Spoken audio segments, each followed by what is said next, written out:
kasih juga Bapak udah bersedia menjadi narasumber kali ini ya Pak. Mungkin perkenalan dulu Pak. Sebelumnya perkenalkan, nama saya Raya Dikira Azra, bisa dipanggil Raya, dari jurusan Kesehatan Masyarakat Universitas Siliwangi.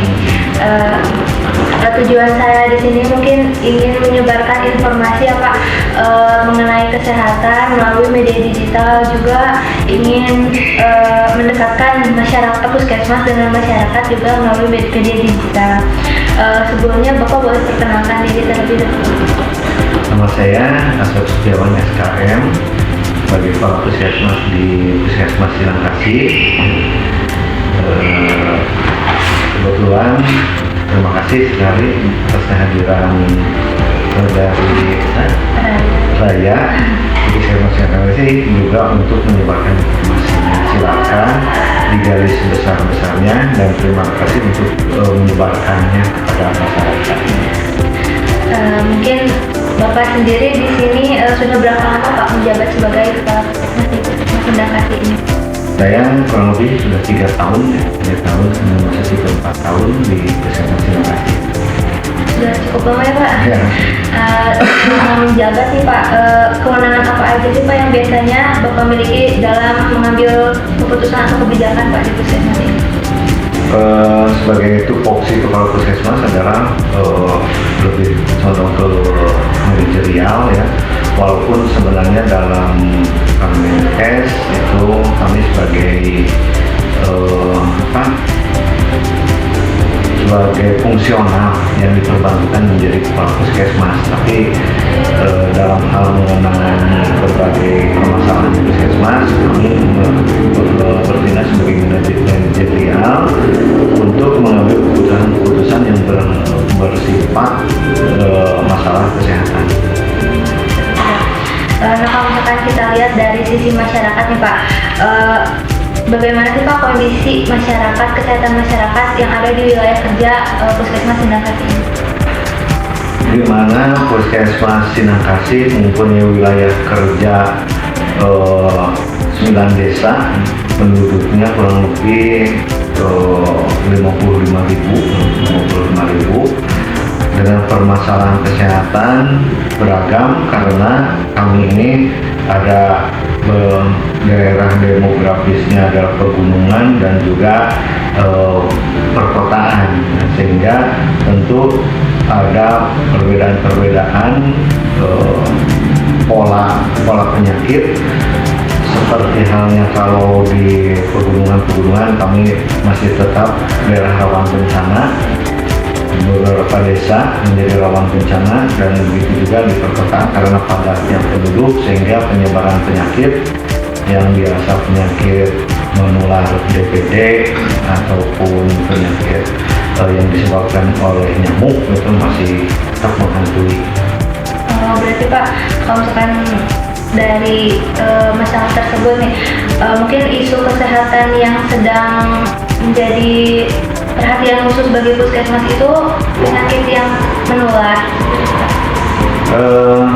Beragam, tapi untuk Puskesmas Silangkasih penyakit menular dan penyakit tidak menular gitu ya, kebanyakan itu.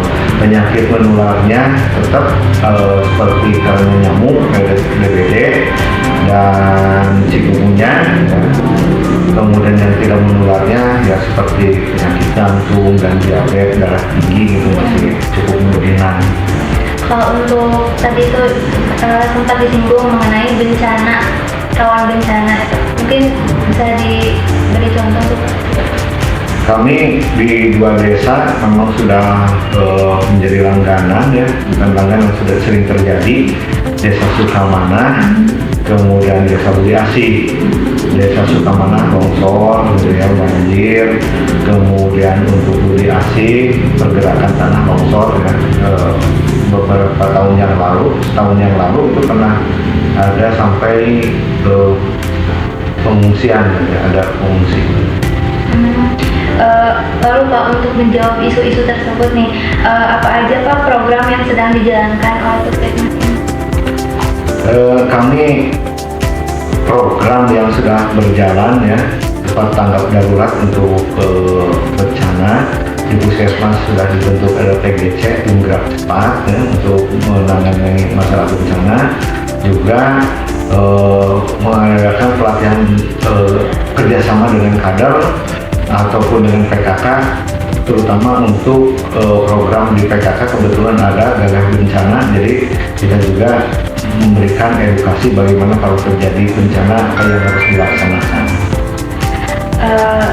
Ini pertanyaannya udah banyak-banyak ya Pak. Yang terakhir, adakah harapan sama pesan Bapak yang ingin Bapak sampaikan gitu, terutama untuk masyarakat yang sekarang berada di wilayah kerja Puskesmas Sindangkasih ini agar lebih peduli terhadap kesehatan? Kami berharap masyarakat lebih peduli, lebih aware terhadap masalah kesehatan, terutama masalah lingkungan. Seperti tadi, karena kami masih menemui daerah-daerah untuk kantong DBD yang setelah diadakannya penelitian survei epidemiologi adalah akibat dari kesehatan lingkungan yang buruk, umpamanya banyak genangan. Jadi mohon pada masyarakat untuk lebih memperhatikan kebersihan lingkungannya, terutama dengan pergantian cuaca yang tidak menentu ini, sehingga memudahkan berkembang biaknya bibit penyakit itu. Kalau untuk bibit penyakit itu Pak, yang tadi DBD mungkin salah satu programnya itu yang gotong royong untuk membersihkan 3M itu ya Pak? Iya, 3M, dan memang sekarang alhamdulillah masyarakat sudah banyak yang peduli untuk bersih-bersih dan menggalakkan tiap daerah, tiap desa adanya coba bersih-bersih lingkungan. Bagaimana diwajibkan juga oleh Gubernur Jawa Barat bahwa kita ada program Jabar Bersekat. Jadi setiap desa harus menangani sampah dan kebersihan lingkungannya secara terstruktur, terorganisasi, dan masif. Baik, mungkin segitu aja Bapak. Terima kasih atas kesempatannya, terima kasih atas waktunya juga. Semoga kepemimpinan Bapak selalu memberikan dampak baik ya Pak bagi masyarakat, dan semakin derajat kesehatannya semakin meningkat di wilayah Puskesmas Sindangkasih ini Pak. Mungkin sekian Bapak. Terima kasih Pak.